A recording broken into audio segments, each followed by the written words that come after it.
یعنی میخوای بگی تا حالا هیچ نامحرمی دستتو نگرفته؟ من فکر کردم گذشته من مربوط به خودم و برات مهم نیست که تا شب عروسیمونم پرسیدی. ببین هیچ وقت چیزایی رو به من نگو.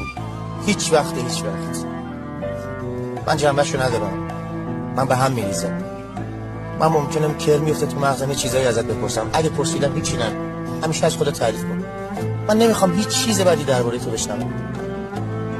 من ممکنه بگم بگو عیب نداره. تیپ این آدمای بی غیرت رو برداره. من خودمو میشناسم، داغون میشم.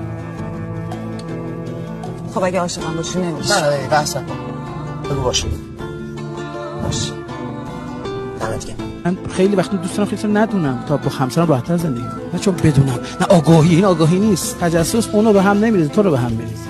این گذشته تو بگو، تو از بین میری، نه اون.